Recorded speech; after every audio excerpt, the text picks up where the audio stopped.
As Commander-in-Chief, I have no greater responsibility than keeping this country safe. And no decision weighs on me more than when to deploy our men and women in uniform.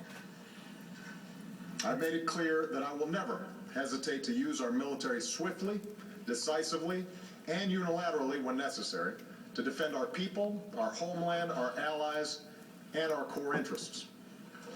That's why we're going after al-Qaeda wherever they seek a foothold. That is why we continue to fight in Afghanistan, even as we have ended our combat mission in Iraq and removed more than 100,000 troops from that country.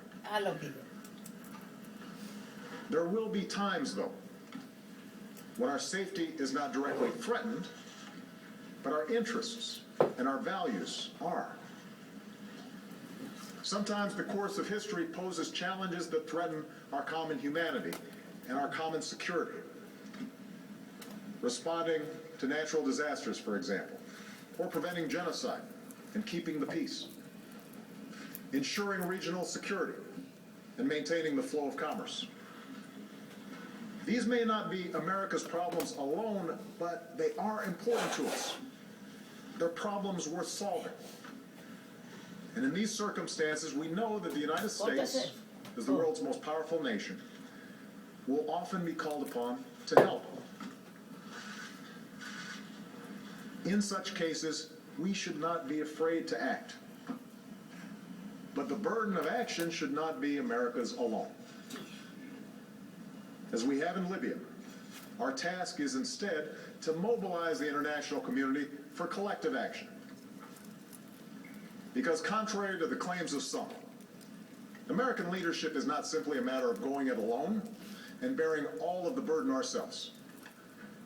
Real leadership creates the conditions and coalitions for others to step up as well, to work with allies and partners so that they bear their share of the burden and pay their share of the costs, and to see that the principles of justice and human dignity are upheld by all.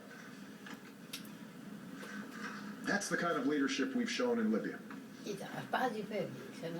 Of course, even when we act as part of a coalition, the risks of any military action will be high. Those risks were realized when one of our planes malfunctioned over Libya.